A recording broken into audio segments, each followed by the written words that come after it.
बताए अगर कोई भी ऐसी चीज़ है जो आपकी बेटी के आंसुओं की कीमत को पूरा कर सकती है तो मैं बिल्कुल उसे करने के लिए तैयार हूँ। अभय कहता है तो विश ने अपने दोनों हाथ बांधते हुए कहा, तो ठीक है, क्या हुआ अगर मैं अपनी बेटी के आंखों से बहते हुए आंसुओं का हिसाब चुकाने के लिए आपको एक थप्पड़ मारूं तो? आर्या की आंखें एकदम से बड़ी हो जाती है और बाकी सब हैरान हो जाते हैं। ये लड़की पागल है क्या जो अभय देव कोटियाल से पंगे ले रही है और ठीक उसके सामने खड़े होकर उसे थप्पड़ मारने की बात कह रही है।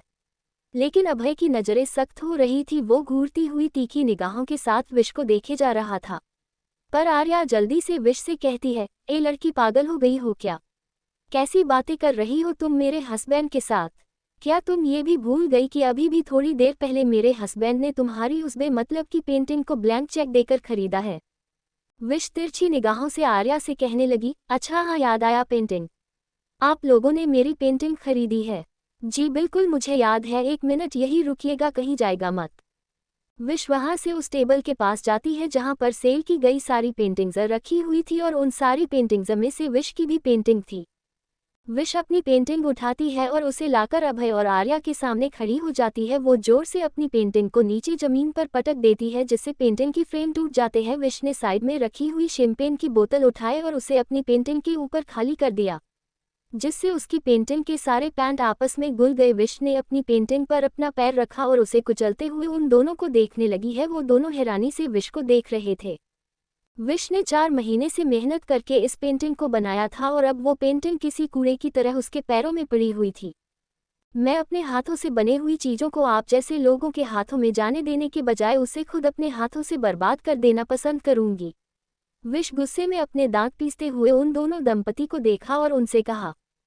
उसके बाद विश पलटकर दरवाजे के पास जाती है जहां पर जिया ट्विंकल को अपनी गोद में लेकर खड़ी थी। अभय की नज़र जब ट्विंकल पर जाती है तो उसकी निगाहें तीखी हो जाती है और उसके दिल में एक टिस की लहर उठती है। ट्विंकल का वो छोटा सा चेहरा आंसुओं से पूरा लाल हो गया था और उसकी नाक भी फूल गई थी। वो सुबकते हुए रो रही थी। उसकी आंखों में आंसू देखकर न जाने क्यों अभय के पूरे तन बदन के नशे लहर मार रही थी। और ऐसा ही कुछ हाल इस समय विश का भी था। उसकी बेटी उसकी पूरी दुनिया थी। वो उसकी आंखों में आंसू देखने से पहले पूरी दुनिया में आग लगा देना पसंद करेगी। उसके लिए उसकी बेटी ही उसकी जिंदगी है। वो उसी के लिए तो इतना सब कुछ कर रही है। उसे फर्क नहीं पड़ता है कि ये लोग कितने अमीर हैं, कितने राइस है, या ये लोग विश का क्या कुछ उखाड़ सकते हैं। उसके लिए सिर्फ इतना ही काफ़ी है कि इन लोगों की वजह से उसकी बेटी की आंखों में आंसू आए हैं। विश के लिए ट्विंकल उसकी पूरी दुनिया है और वो ट्विंकल के लिए पूरी दुनिया से लड़ सकती है।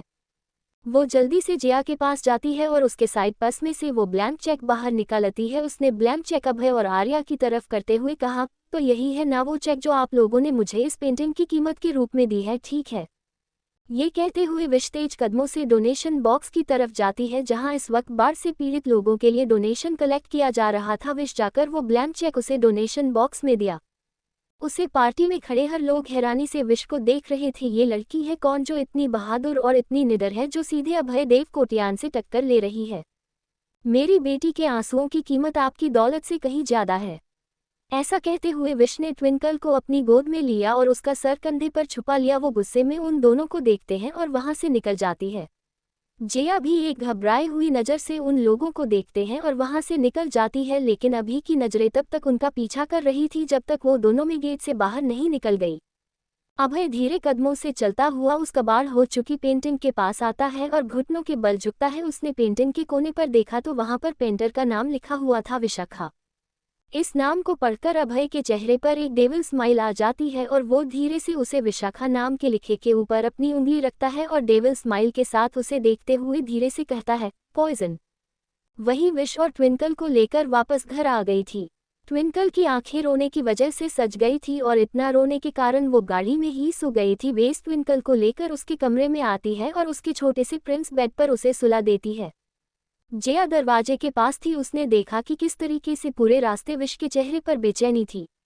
वो ट्विंकल के लिए कितनी मेहनत कर रही है, कितनी स्ट्रगल कर रही है, ये चीज़ जिया देख सकती थी। और वो ट्विंकल से कितना प्यार करती है ये बात तो वो बहुत पहले से ही जानती थी। ऐसे में उसका इस तरीके से बिहेव करना जिया के लिए कोई बड़ी बात नहीं थी। विश पहले भी कई बार ट्विंकल के लिए बहुत से लोगों से उलझ चुकी है। वो सब कुछ बर्दाश्त कर सकती है लेकिन अपनी बेटी की आंखों में आंसू नहीं। वही ट्विंकल के बेड के पास बैठे हुए विश उसके सर को सहला रही थी और उसके मायूस हो चुके चेहरे को देख रही थी। उसके गालों पर आंसुओं के निशान अभी भी थी और उन आंसुओं के निशान को देखकर वो और ज्यादा निराश हो गई थी। वैसे भी उसके जीवन में इतनी सारी मुसीबतें आई है, इतनी सारी प्रॉब्लम्स को फेस करके वो न जाने किन किन हालातों से बाहर निकली है, और इतने सब के बाद जब उसके पास जीने का सिर्फ एक जरिया है तो वो उसे भी संभाल नहीं पा रही है। क्या जिंदगी दे रही है वो ट्विंकल को इस तरीके से? क्या वो ट्विंकल की सही तरीके से परवरिश कर पाएगी? और क्या वो उसे वो सब दे पाएगी जिसकी वो हकदार है? विश ने ट्विंकल को सुला दिया था और उसके सर के पास बैठी हुई थी, लेकिन उसकी आंखों से आंसू अभी बह रहे थे। उसने ट्विंकल के हाथों पर वो निशान देखे जब वो बॉडीगार्ड उसे खींचता हुआ ले जा रहा था, तो कितनी देर में से उसने ट्विंकल के नाजुक से हाथों को पकड़कर खींचा था। उसके हाथ पर बॉडीगार्ड की उंगलियों के निशान छप गए थे और वो लाल हो गए थे। विश ने धीरे से उन निशानों को छुए और उसके दिल में एक टीस उठी, वो अपनी बेटी को कैसे दुनिया में मौजूद राक्षसों से बचाए कि उसकी बेटी बहुत मासूम है, बहुत भोली है। ऐसे में विश उसे कैसे दुनिया के इन जालिमों से बचाएगी जहां पर वो खुद इसे नहीं बच पाई थी। लेकिन चाहे कुछ भी हो जाए वो ट्विंकल के ऊपर किसी की भी बुरी नज़र नहीं पड़ने देगी। ट्विंकल को हमेशा इन सब से बचा कर रखेगी। उसके लिए ट्विंकल उसकी दुनिया है और वो अपनी दुनिया पर किसी भी घटिया इंसान की नज़र नहीं पड़ने देगी। ट्विंकल को चादर से ढककर विश उसके माथे को चूमती है और फिर खिड़की के पास जाकर खड़ी हो जाती है। बाहर चांद चमक रहा था। आज चांद भी पूरे गोल आकार में तेज रोशनी के साथ चमक रहा था और उस चांद की रोशनी में विश का मन एक अजीब से डर से भर गया था। उसे पता था कि उसकी जिंदगी में कितनी तकलीफ है, वो किस दौर से गुजर रही है, लेकिन इन सब के बावजूद वो ट्विंकल को किसी चीज़ की कमी नहीं होने देगी। वो ये सब ट्विंकल के लिए ही तो कर रही है। वही दूसरी तरफ कोटियान मेंशन के आउटसाइड पर बने आउट हाउस में सिर्फ पेंटिंग ही पेंटिंग है। वैसे तो यहाँ पर सारी पेंटिंग्स ज़्यादातर आर्या की है या फिर वो वाली पेंटिंग है जो अभय को किसी प्रदर्शनी में पसंद आई थी, लेकिन इस वक्त अभय एक बड़े से सोफे पर बैठा हुआ था और उसके हाथों में एक ड्रिंक का ग्लास था। सामने शैंपेन की बोतल रखी हुई थी और दीवार पर लगी थी विश की पेंटिंग। हाँ, वो टूटी हुई पेंटिंग जो एक कचरे की तरह विश ने वहीं पर तोड़कर फेंक दी थी, जिसका फ्रेम लगभग टूट गया था और कैनवास से कलर भी बह गए थे। पर फिर भी अभय उस पेंटिंग को अपने साथ लेकर आता है और उसे अपने आउट हाउस में सामने की दीवार पर लगा कर रखता है। मैं अपनी बनी चीज़ को अपने हाथों से बर्बाद करना ज़्यादा पसंद करूंगी। अभय के कानों में बार बार यही शब्द गूंज रहे थे। अचानक से उसने अपने हाथ में पकड़े ग्लास को एक झटके से खत्म किया और उसे वापस टेबल पर रख दिया। वो अपने दोनों हाथों को सोफे पर फैलाता है और अपना चेहरा ऊपर करते हुए पागलों की तरह हंसने लगता है। उसके चेहरे पर इस समय जो मुस्कान थी वो मामूली नहीं थी, बल्कि वो इतनी डरावनी थी कि देखने वाले की रूह तक कांप जाए। एक सिगरेट जलाते हुए अभय गार्डन में आता है और गार्डन में लगे सोफे पर बैठकर उसकी नज़र आसमान में चमक रहे चांद के ऊपर जाती है। इस पल में विश भी अपने कमरे की खिड़की से चांद को ही देख रही थी और अभय भी चांद को ही देख रहा था, और दोनों अपने अतीत में उस समय में चली जाती है जब उन दोनों का सामना एक दूसरे से हुआ था। फ्लैशबैक। विश के घर में विश, जिया और ट्विंकल तीनों हैरानी से जिया के लैपटॉप में देख रहे थे। उनके सामने एक वेबसाइट खुली हुई थी जिसमें छोटे बच्चों के कपड़े थे। जैसे ही उसने एक प्रिंसेस गाउन पर क्लिक करके उसका प्राइस देखा तो विश की आंखें एकदम से बड़ी हो गई। बाप रे, 20,000 रुपये! जिया ने भी हैरानी जताते हुए कहा, हाँ यार, 20,000 का प्रिंसेस गाउन! कोई मुझे 20,000 दे, मैं उसके सामने बिना गाउन की प्रिंसेस बनाकर बैठ जाऊंगी। लेकिन ट्विंकल अपनी जगह पर खड़ी हो जाती है और अपने दोनों हाथ कमर पर रखते हुए विश और जिया को देखकर कहती है, मम्मी मौसी, मुझे नहीं पता, मेरे स्कूल में एक प्ले होने वाला है जिसमें मुझे प्रिंसेस का रोल मिला है और मुझे प्रिंसेस गाउन चाहिए और मुझे यही वाला गाउन चाहिए। विश हैरानी से कहती है, ट्विंकल, ऐसा क्या खास है इस गाउन में कि तुम्हें यही चाहिए? अरे मम्मी, ये सिंड्रेला वाला गाउन है, आपको दिखाई नहीं दे रहा है क्या? इसमें सिंड्रेला है और इसके शूज भी कांच के हैं। मुझे सिंड्रेला वाला गाउन ही चाहिए मम्मी। अपनी बेटी की ऐसी इज्जत देखकर विश हैरान तो होती है, लेकिन ट्विंकल में ही तो उसकी सारी दुनिया बसती थी, तो वो कैसे इसकी छोटी सी जिद नहीं पूरी करती। उसने मुस्कुराते हुए ट्विंकल को देखा और हाँ में सर हिलाते हुए कहा, ठीक है, तो आपकी मम्मा आपके लिए ये प्रिंसेस वाला गाउन जरूर लेकर आएगी और उसके बाद मेरी बेटी भी सिंड्रेला की जैसी क्यूट सी प्रिंसेस बन जाएगी। ट्विंकल खुश हो जाती है और ताली बजाते हुए वो खुशी से चली जाती है। वो हाल में जाकर टीवी देखने लगती है, लेकिन जिया ने विश के कंधे पर हल्के से मारते हुए कहा, तेरा दिमाग खराब हो गया है क्या? 20,000 का प्रिंस गाउन कहाँ से लाएगी इतने पैसे? तू भूल गई है तू एक होटल में हाउसकीपिंग की जॉब करती है। तेरी सैलरी ही 12,000 है और उस 12,000 में घर का रेंट, महीने का राशन, ट्विंकल की स्कूल की फीस, उसके बाकी के खर्च और तेरे बाकी के खर्चे तू कैसे मैनेज करेगी? ठीक है, एक बार के लिए मैं इस महीने का रेंट नहीं भी लिया तो भी इतने पैसे कहाँ से लेकर आएगी? विश हैरानी से उसे लैपटॉप स्क्रीन को देख रही थी जहां पर वो सिंड्रेला वाला प्रिंसेस गाउन था। उसने कुछ सोचते हुए कहा, अब मैंने ट्विंकल को वादा तो कर दिया है, पीछे नहीं हट सकती हूँ। मुझे उसे ये गाउन दिलाना ही होगा। अगले दिन ट्विंकल को उसके स्कूल छोड़कर विश अपने होटल चली जाती है जहां पर वो एक हाउसकीपिंग की यानी कि साफ सफाई की जॉब करती थी। वो परेशानी से आज काम कर रही थी, उसका मन आज काम में लग ही नहीं रहा था कि तभी उसके साथ काम करने वाली एक साथी ने पूछा, क्या बात है विश, आज तुम बहुत परेशान लग रही हो, काम में मन नहीं लग रहा है, क्या तबीयत खराब है तो छुट्टी ले लेती? विशना में अपना सर हिलाते हुए बोला, नहीं डोली आंटी, मैं छुट्टी नहीं ले सकती हूँ। वो क्या है ना, मेरी बेटी के स्कूल में एनुअल डे है और उसमें उसे सिंड्रेला वाली प्रिंसेस बनना है और वो मुझे सिंड्रेला वाली ड्रेस की जिद कर रही है। मुझे नहीं पता मैं उसे ड्रेस कैसे दिलवाऊंगी, मेरी तो इतनी सैलरी भी नहीं है। डॉली आंटी उम्र में थोड़ी बड़ी थी और दुनिया की तौर तरीकों के बारे में भी थोड़ा बहुत पता था, इसीलिए वो मुस्कुराते हुए कहती है, बस इतनी सी बात, ये भी कोई टेंशन वाली बात है? अरे तुम्हें क्या लगता है हम इतने बड़े होटल में काम करते हैं जहां पर इस शहर के एक से एक रईस लोग आते हैं, तो क्या वो सारे के सारे लोग पैसे वाले ही होते हैं? और तुम्हें क्या लगता है यहाँ पर जितनी भी लड़कियां आती हैं और अमीर मर्दों को रिझाने की कोशिश करती है, उन्होंने जो कपड़े पहने होते हैं वो सारे डिजाइनर होते हैं? सब झूठ है, सब दिखावा है, सब नकली है। ये झूठ की दुनिया है, यहाँ झूठ दिखता भी है और बिकता भी है। विश हैरानी से कहती है, आंटी आप कहना क्या चाहती है, मेरी कुछ समझ में नहीं आ रहा है। डॉली आंटी अपना फ़ोन निकालती है और उसमें से कुछ सर्च करते हुए विश के सामने फ़ोन की स्क्रीन करती है और कहती है, ये देखो, ये है असली मनीष मल्होत्रा की डिजाइनर लहंगे और ये देखो उसके साथ बिल्कुल उसकी कॉपी किया हुआ लहंगा। कोई बता सकता है कि जो दूसरा लहंगा है वो कॉपी किया हुआ है, बिल्कुल मनीष मल्होत्रा के लहंगे के जैसा ही है। विश हैरानी से देखती है तो दोनों लहंगे बिल्कुल एक जैसे थे। वो हैरान हो जाती है और फिर डॉली आंटी से कहती है, हाँ आंटी, लहंगे तो दोनों एक जैसे ही है, लेकिन बिल्कुल वैसा ही ड्रेस चाहिए जैसा कि इंटरनेट पर है, वैसी ड्रेस मुझे कहाँ मिल पाएगी? डॉली आंटी इस पर भी हंस देती है और कहती है, अरे ये भी कोई बहुत बड़ी समस्या है क्या? तुम ही काम करो, कुर्ला में एक लोकल मार्केट है, वहाँ पर चली जाओ और वही की लोकल मार्केट से तुम कपड़ा भी खरीद लेना। किसी भी लोकल टेलर को अगर तुम फोटो दिखाकर कपड़ा दोगी ना तो वो तुम्हें 2 दिन के अंदर अंदर बिल्कुल वैसी ड्रेस बनाकर दे देगा। और अगर 1,500 एक्स्ट्रा दोगी ना तो सारा काम एक तरफ करके सबसे पहले तुम्हारा काम ही करेगा। 20,000 की इंटरनेट पर ड्रेस देख रही हो, 4,000 में लोकल टेलर बिल्कुल वैसी ड्रेस बनाकर दे देगा। अब तुम देख लो, ब्रांड चाहिए या बेटी की खुशी? विश सोचने लगती है, सच में उसे अपनी बेटी की खुशियां ही तो चाहिए, पर वो अपनी औकात के बाहर भी तो नहीं जा सकती थी। उसे पता था कि इससे ज़्यादा उसकी औकात नहीं है। अगर उसने 4,000 का ड्रेस भी ट्विंकल के लिए लाया तो भी उसके लिए उसे डबल शिफ्ट में काम करना पड़ेगा, तब जाकर अपनी सैलरी से ट्विंकल की ड्रेस का पैसा निकाल पाएगी और बाकी खर्चों के लिए पैसे जमा कर पाएगी। वरना इतने से पैसों में वो क्या क्या करेगी, उसे समझ में ही नहीं आ रहा था। पर वो अपनी बेटी का राजकुमारी बनने का सपना सच में तो पूरा नहीं कर सकती है, तो क्या हुआ, ऐसे में ही सही हो, उसके लिए इतना तो कर ही सकती है ना? कुछ सोचते हुए विश ने हाँ में सर हिला दिया। डोली आंटी ने उसे कुर्ला के एक लोकल ट्रेलर का नंबर और एड्रेस दे दिया। विश अपनी शिफ्ट खत्म करके कुर्ला जाने वाली थी। उसने पहले से ही जिया को इन्फॉर्म कर दिया था कि आज वो घर देर से आएगी, लेकिन अभी उसकी शिफ्ट खत्म होने में टाइम था। वो अपनी हाउसकीपिंग वाले बकेट को लेती है और वीआईपी फ्लो में चली जाती है। रूम नंबर 101 के सामने आज उसकी ड्यूटी लगी थी, क्योंकि इस फ्लो की हाउसकीपर आज छुट्टी पर थी, इसीलिए उसने वीआईपी कमरे के सामने जाकर डोरबेल बजाए। अंदर से एक भारी आवाज आती है, कौन है?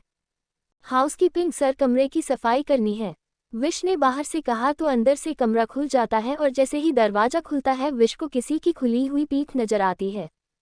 वो आदमी अंदर जाता हुआ कहता है, पहले बाथरूम साफ कर दो।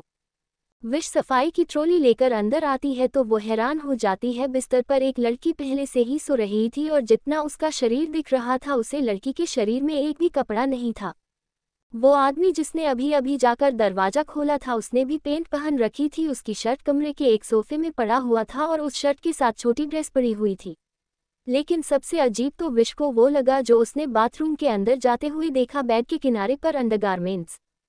विश को बहुत अजीब लगा, पर ये उसका काम था, इसीलिए उसे सफाई तो करनी ही थी ना। इसलिए वो जल्दी से बाथरूम में जाती है और वहां पर सफाई करने लगती है। पुराने और गंदे टॉवल्स को उठाकर उसने ट्रॉली में रखा और साफ टॉवल सेल्फ पर लगा दिए। वहां का पानी इतना गंदा हो रखा था कि ऐसा लग रहा था इन दोनों ने बाथटब के अंदर ही होली खेली है। शैम्पू की सारी बोतल बाथटब के अंदर जाग दे रही थी और वॉश बेसिन के पास रखी सारी बोतल इधर उधर गिरी हुई थी। इसका मतलब इन दोनों ने वॉश बेसिन के आसपास भी रोमांस किया था। सारे सामान को अपनी जगह पर लगाकर विश देखती है एक शैम्पू की बोतल कोने पर पड़ी हुई है। जब वो उस बोतल को उठाने के लिए झुकती है तभी उसकी नज़र एक तरफ जाती है जहां उसे एक प्रोटेक्शन का पैकेट दिखाई देता है, वो भी खुला हुआ। विश को उसे देखकर उल्टी आने लगी थी। क्योंकि वो हाउसकीपिंग से थी तो यहाँ की सफाई करना उसका काम था। अब उसे समझ नहीं आ रहा था कि इसे कैसे साफ करें। विश ने अपनी हाउसकीपिंग बकेट से ग्लव्स निकाले और उसे पहन लिया। उसने बहुत गंदा सा मुंह बनाते हुए अपना हाथ आगे बढ़ाया, पर उसकी हिम्मत नहीं हो रही थी उसे घिनौनी सी चीज को हाथ लगाने की। बाहर खड़ा शख्स विंडो के पास खड़ा था और इस वक्त उसके हाथों में एक जलती हुई सिगरेट थी। तभी उसके पॉकेट में उसका फ़ोन बजाने लगता है। वो अपना फ़ोन उठाता है तो सामने से उसकी बीवी की कॉल थी। फ़ोन स्पीकर पर रखकर उसने कान से लगाते हुए कहा, क्या हुआ आर्या? अभय, आप इतनी रात को घर से निकल गए, मुझे टेंशन हो रही थी। सुबह उठकर देखा तो आप मेरे बगल में नहीं थे, कहाँ हैं आप? अभय सिगरेट के धुएं को हवा में उड़ाते हुए कहता है, कल रात एक इम्पॉर्टेंट मीटिंग आ गई थी। हमारे जो बिजनेस क्लाइंट थे वो अचानक इंडिया आ गए हैं। बस मैं उन्हें लेने ही एयरपोर्ट चला गया था। तुम सो रही थी इसलिए तुम्हें उठाना जरूरी नहीं समझा। मैं नहीं चाहता था तुम्हारी नींद खराब हो। और हमारे फॉरेन क्लाइंट को जब मैं होटल में छोड़कर वापस आने वाला था तो उन्होंने मुझे अपने साथ ही रोक लिया, कहा एक ड्रिंक करके जाओ और उसके बाद में सोफे पर ही सो गया। क्या आप पूरी रात सोफे पर ही सो रहे थे? आपको प्रॉब्लम नहीं हुई क्या? इतनी परेशानी थी तो घर आ जाते। आर्या ही फिक्र जताते हुए कहा। तो अभय कहता है, नहीं तुम्हें टेंशन लेने की जरूरत नहीं है, सब ठीक है, मुझे कुछ भी नहीं हुआ है। और हाँ, मैं दोपहर तक घर आ जाऊंगा, लंच में घर पर ही करूंगा। अभय ये कहते फ़ोन काट देता है और वापस अपनी जेब में रख लेता है। पर वॉशरूम के अंदर से विश हैरानी से उसकी बात सुन रही थी। उसने अपने मुंह पर हाथ रखते हुए कहा, इसका मतलब बिस्तर पर सो रही है ये लड़की उसकी बीवी नहीं है। अभय खिड़की के पास खड़े होकर आर्या से बात कर रहा था और बाथरूम के दरवाजे से विश उसकी सारी बातें सुन रही थी। उसे ये सुनकर बहुत हैरानी हुई कि यह शख्स इस वक्त अपनी बीवी से बात कर रहा है और बैग पर जो उसके साथ है वह उसकी बीवी नहीं है। बाथरूम में खड़ी विश को अभय की सारी बात सुनाई दे रही थी और वह अपने मन में कहती है, कैसा घटिया इंसान है, अपनी बीवी के होते हुए किसी दूसरी लड़की के साथ होटल में रात बिताता है। छी, पता नहीं ऐसी लड़कियां भी कैसी होती होगी। एक शादीशुदा आदमी के साथ ये लोग होटल में कैसे आ जाती हैं, समझ ही नहीं आता है। इनका कोई कैरेक्टर है भी या नहीं। वैसे मुझे क्या करना है ये जान के, और वह और उसका काम जाने। मेरा काम बस यहाँ की सफाई करना है। इतनी गंदगी कर रखी है कि कहाँ सफाई करूँ समझ में ही नहीं आता है। पूरे वॉशरूम में शैम्पू फैला रखा है और प्रोटेक्शन के ये पैकेट से मुझे कितना घिन आ रही। ऊपर से अभी तो कमरे की भी सफाई करनी बाकी है। भले ही वॉशरूम बहुत बुरी तरह से गंदा हो रखा था, लेकिन विश को सफाई तो करनी ही थी ना। उसने अपने हाथों में ग्लास पहनकर वॉशरूम की सफाई करना जारी रखा और बाहर अभय आर्या से बात करके फ़ोन अपने जेब में रख देता है। उसके हाथों में जलती हुई सिगरेट थी और वह खिड़की से बाहर का नज़ारा देख रहा था। तभी वह लड़की जो बेड पर सो रही थी वह उठ गई। उसने अभय को पीछे से आकर उसे पीछे से अपनी बाहों में पकड़ लिया। अभय ने हल्का सा अपना चेहरा पीछे करके देखा और फिर बिना किसी एक्सप्रेशन के वह खिड़की की तरफ देखने लगा। उसने अपनी सिगरेट को खत्म करना ज़्यादा जरूरी समझा। उसके चेहरे पर कोई भी एक्सप्रेशन नहीं थे, आंखें सिर्फ बाहर का माहौल को देख रही थी। वह लड़की अभय की पीठ पर अपने चेहरे को रगड़ते हुए कहती है, क्या बात है स्वीट हार्ट, लगता है तुम्हारी बीवी ने फ़ोन करके तुम्हारा मूड खराब कर दिया है। डोंट वरी, मैं हूं ना तुम्हारे पास, चलो मैं तुम्हारा मूड फिर से सही कर देती हूँ। उस लड़की की बात सुनकर अभय के चेहरे पर एक हल्की सी मुस्कान आ जाती है, लेकिन उस मुस्कान का मतलब शायद कोई समझ ही नहीं सकता था। वैसे दिखने में तो वह नॉर्मल मुस्कान थी, क्योंकि उसके मुस्कुराने पर उसके होठों के किनारे पर डिंपल पड़ रहे थे। पर उस मुस्कान के पीछे क्या वजह है ये तो बस अभय ही जानता था। उसने अपने दूसरे हाथ से उस लड़की के हाथों को अपने कमर से पकड़ा और उस लड़की को एक झटके से अपने सामने कर लिया। वह लड़की सिर्फ इनरवियर में अभय के सामने खड़ी थी। अभय ने उसे ऊपर से लेकर नीचे तक घूरकर देखा और फिर उसे देखकर कहने लगा, अपनी ही जूठन को दोबारा चख कर ट्राई नहीं करता हूँ, और तुम्हारी औकात सिर्फ मेरे बिस्तर पर इस्तेमाल होने की है, इतनी नहीं कि तुम मेरी बीवी के बारे में कुछ बोल सको। अभय के ऐसे रूड तरीके से बात करने पर वह लड़की हैरान हो जाती है। वह घूरकर अभय को देखते हुए कहती है, अभय तुम मुझसे ऐसे कैसे बात कर रहे हो? कल रात हम दोनों ने कितना हसीन वक्त एक साथ गुजारा था। गुजारा नहीं था, काटा था। मैंने तुम्हारे साथ बस अपना कुछ वक्त काटा था।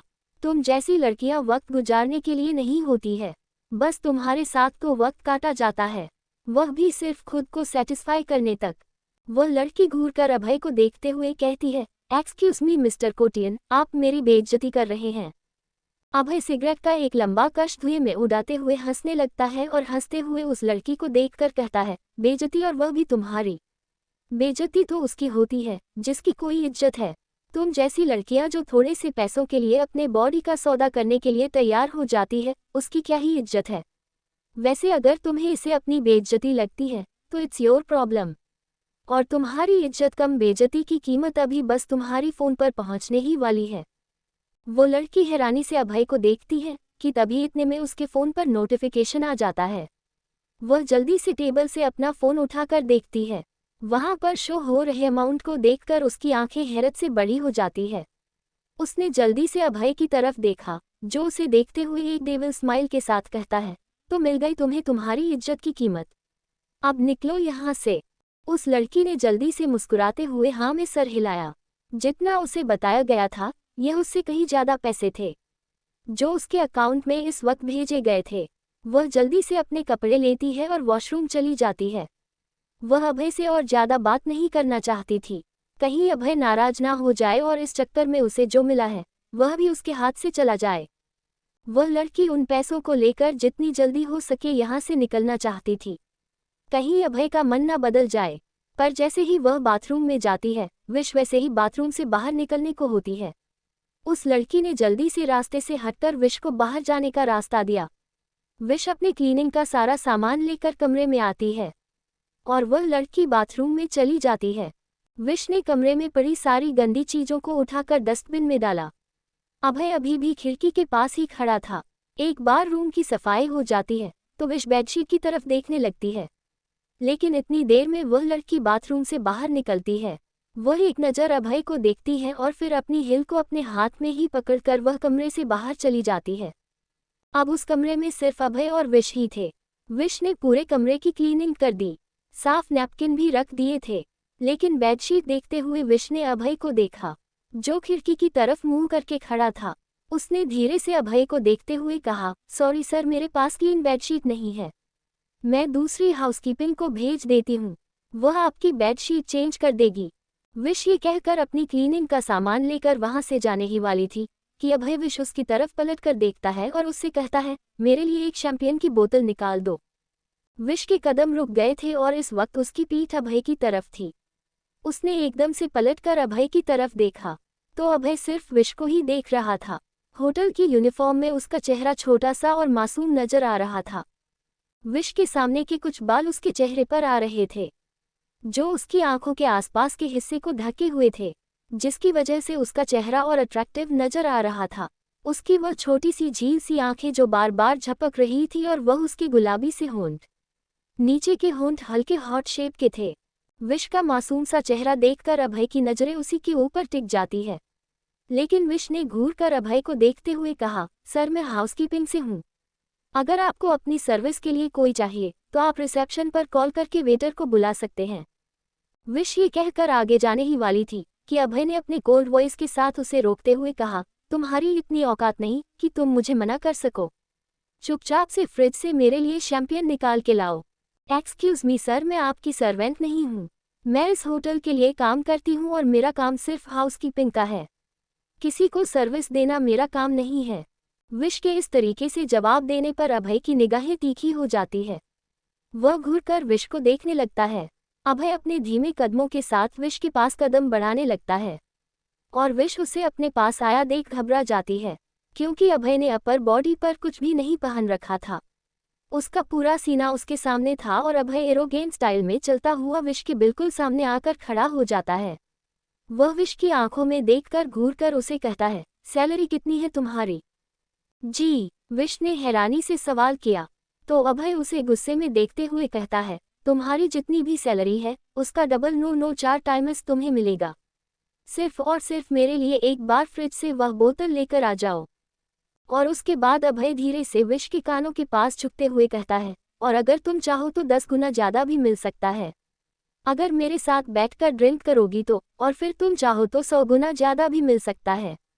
लेकिन बदले में तुम्हें मेरे साथ वक्त बिताना होगा। तो बताओ इनमें से क्या करना ज़्यादा पसंद करोगी? मुझे लग रहा है 100 गुना ज़्यादा पैसे तुम्हारे लिए काफ़ी होंगे। विश की आंखें एकदम से बड़ी हो जाती है और उसका चेहरा गुस्से से भड़क उठता है।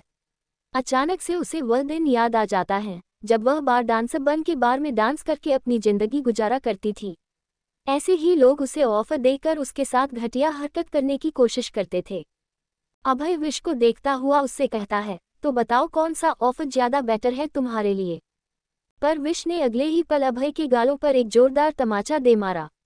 अभय का गाल एक तरफ झुक जाता है और उसके हाथों की मुठ्ठियां कस गई थी।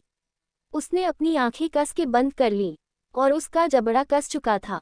उसने अपनी लाल आंखों के साथ विश को घूर कर देखा तो विश गुस्से में अभय को देखते हुए कहती है, एक्सक्यूज मी मिस्टर, आप जो कोई भी हैं आई डोंट केयर, लेकिन आपने ये कैसे सोच लिया है कि आप अपने पैसों से किसी की भी सेल्फ रिस्पेक्ट खरीद सकते हैं? वह लड़कियां और होती होगी जो पैसों के लिए आपके साथ सोने को तैयार हो जाती हैं, लेकिन मैं उनमें से नहीं हूं और ना ही मैं उनके जैसी हूं।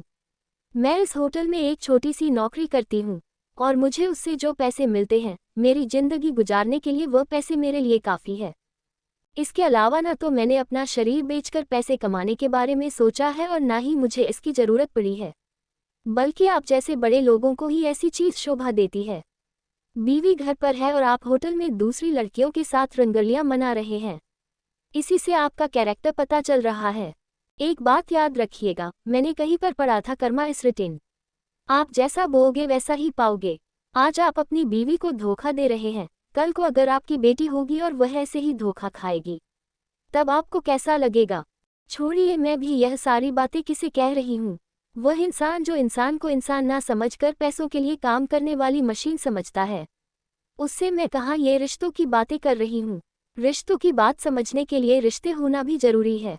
जो इंसान अपनी बीवी का सगा नहीं हो सका है, उसके लिए किसी और से रिश्ता निभाने की उम्मीद कैसे की जा सकती है? पर अभी अभी आपने जो मेरी रिस्पेक्ट को पैसों से तोला है, तो मैं ठोकर मारती हूँ आपके पैसे को। मेरे लिए मेरी इज्जत से बढ़कर और कुछ भी नहीं है। अभय का चेहरा सख्त था और उसके गालों पर विष की उंगलियों के निशान थे। उसके हाथों की मुठ्ठियां कसी हुई थी, लेकिन उसकी तीखी निगाहें सिर्फ विष की निगाहों को ही देख रही थी। और वहीं दूसरी तरफ विष भी। उसकी आंखों में इस वक्त इतना गुस्सा था कि वह बर्दाश्त नहीं कर पा रही थी। एक बार फिर से उसे वही सब याद आ जाता है, जो सब छोड़कर वह बहुत मुश्किल से भाग कर निकली थी। लोगों की गंदी बातें, उनकी गंदी हरकतें, लेकिन ट्विंकल के आने के बाद विश ने अपनी पुरानी जिंदगी को पूरी तरह से भुला दिया था और अब वह अपनी बेटी के साथ एक नई जिंदगी की शुरुआत कर रही थी। ऐसे में वह दोबारा से ऐसी कोई बात नहीं सुनना चाहती थी जो उसके गुजरे हुए कल से रिलेटेड हो।